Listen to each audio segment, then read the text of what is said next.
Bonjour à tous, bonjour à toutes. Je vous retrouve aujourd'hui pour vous présenter le maquillage que j'ai réalisé, le maquillage que je porte. Pour beaucoup, c'est un maquillage quotidien. D'ailleurs, la vidéo, l'effet vidéo estompe un petit peu le côté chargé du maquillage, mais pour moi, c'est quand même un maquillage de soirée. C'est pas quelque chose que je porte très facilement au quotidien.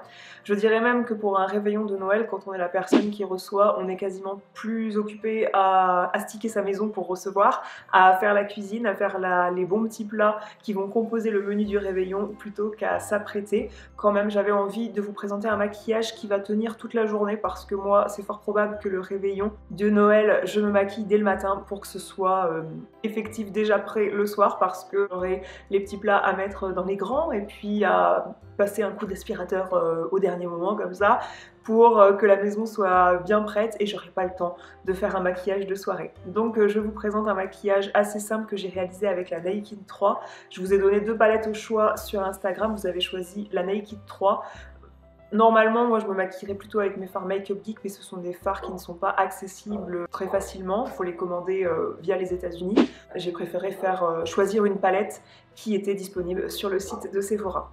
Pour ce qui est de la tenue, moi je choisis quelque chose, si je dois investir dans une tenue, je vais investir dans quelque chose que je peux porter le reste de l'année. Là c'est le cas, il y a une petite touche de strass par-ci par-là, mais j'ai préféré choisir une tenue que je pouvais porter tout au long de l'année. Cette vidéo est la dernière de l'année 2019 parce que je vais profiter de mes proches, de mes enfants pendant la période Noël, Nouvel An, et en janvier je ne sais pas quand je vais revenir sur YouTube, sur Instagram, enfin sur le blog, parce que si vous avez vu ma vidéo, mes réponses à ma foire aux questions que j'ai faite courant novembre, vous comprenez pourquoi je dis ça, mais j'espère revenir quand même fraîche et plein de bonnes idées pour vous proposer du contenu. Cette vidéo vous intéresse, ce look de la tête aux pieds vous intéresse, je vous invite à regarder la suite de la vidéo.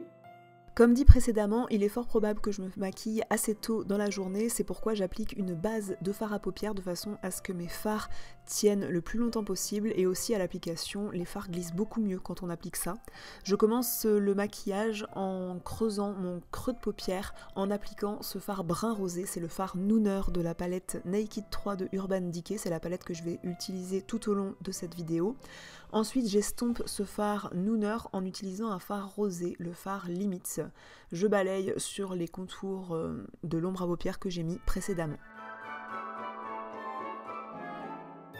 Est-ce que ça fait maquillage de soirée ou pas? Peu m'importe, moi j'avais envie de couleur taupe, donc j'utilise le fard Mugshot que je mets sur toute la paupière mobile parce que je trouve que ce taupe est vraiment très réussi, c'est vraiment une très jolie couleur. Donc je l'applique avec un pinceau 239 de MAC qui est un pinceau plat assez dense et pour moi le meilleur pinceau plat pour appliquer le fard à paupières. J'estompe le contour de ce fard pour que le résultat soit plus net. Pour intensifier le regard en coin externe, en creux de paupière également, mais toujours dans le coin externe, je viens utiliser le fard Dark Side, qui est un fard aubergine assez satiné.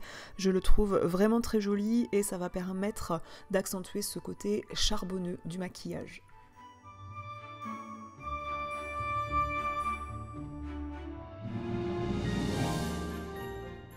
Bien sûr, on laisse pas une trace nette de fard à paupières comme cela, on estompe, le but c'est toujours que le résultat des fards soit fumé. Système D, je viens nettoyer le coin externe de mon œil, les bords du moins, avec un coton avec de l'eau nettoyante dessus, et ça fait l'affaire pour que le contour soit un peu plus net. Pour faire une transition entre le fard Dark Side et le fard Mugshot, je viens utiliser le fard Factory en petite touche. C'est vraiment pour que la transition ne soit pas trop nette. Après quoi, je viens appliquer du crayon, donc du crayon prune en ras de cils supérieur, mais vraiment en petite touche très fine de façon à épaissir, donner l'illusion en tout cas que la frange de cils est épaissie. Je sais, vous allez voir partout des traits de liner noirs avec des paillettes, mais là j'ai passé un âge et je suis dans une période où je suis ultra fatiguée. La pause hivernale va faire du bien et pour le coup, ça m'aurait fait prendre 10 ans dans la figure si j'avais fait ça. Donc je viens juste faire des illusions d'ombre, on va dire, et là je viens prendre le fard le plus foncé de la palette, le fard Black Earth, pour encore une fois le mettre en ras de cils supérieur de façon à intensifier un petit peu le coin externe, mais aussi de façon à donner l'illusion que la frange de cils supérieure est plus épaisse. Je vous l'ai dit, je suis fatiguée, donc l'étape du recourbe-cils n'est pas négligeable, je trouve que ça ouvre bien le regard. Après quoi, j'applique du mascara noir waterproof, c'est le Pump and Volume de chez Dior.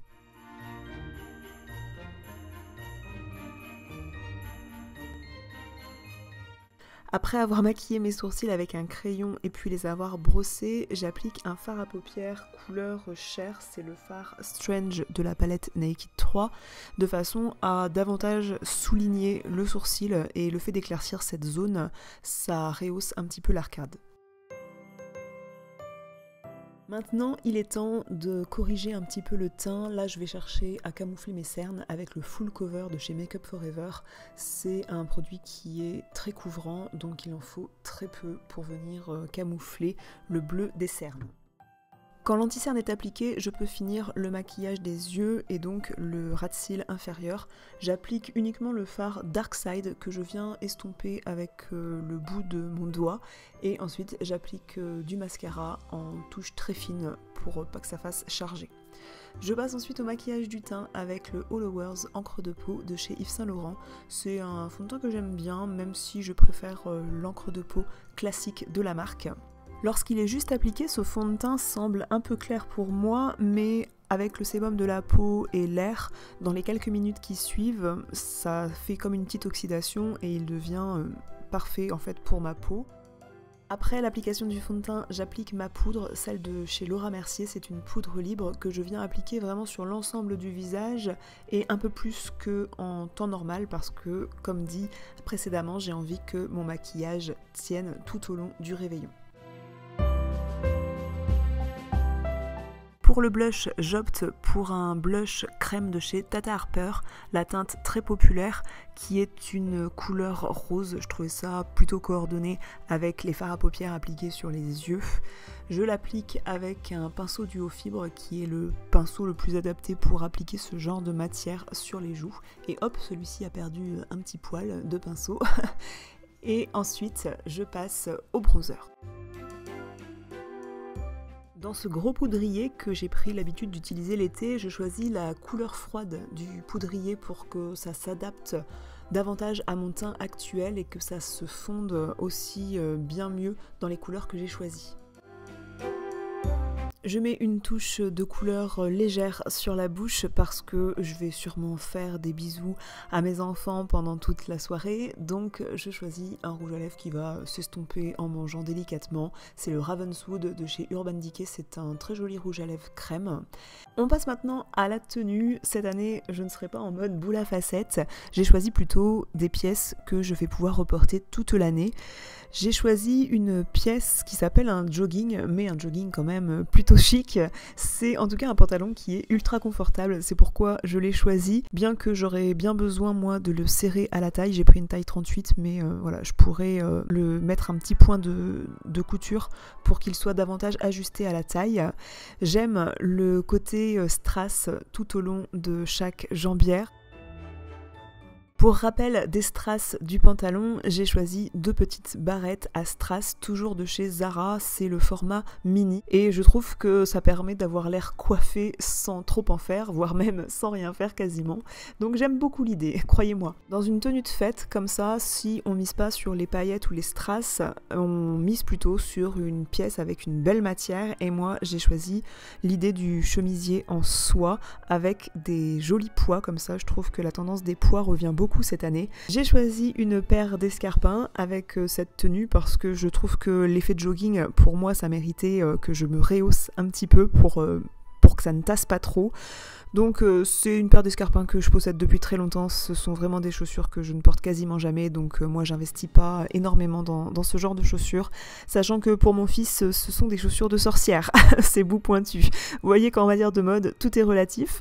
Côté accessoires, je porte mes bagues habituelles, les bagues qui sont sentimentales. Côté bijoux, j'ai choisi une montre de chez Daniel Wellington, c'est une montre qui est mixte. J'aime beaucoup le côté boyfriend en fait de cette montre et je trouve que ça ajoute du caractère à cette tenue. J'ai mis un bracelet que je trouve très joli avec ce rose gold qui est si délicat et cette touche de blanc. Je vous donne rendez-vous maintenant courant janvier pour de nouveaux contenus. J'espère que vous serez encore là. Je voulais vous remercier de m'avoir suivi tout au long de l'année 2019. Je vous embrasse très fort. Je vous souhaite de joyeuses fêtes de fin d'année et surtout prenez soin de vous et à bientôt.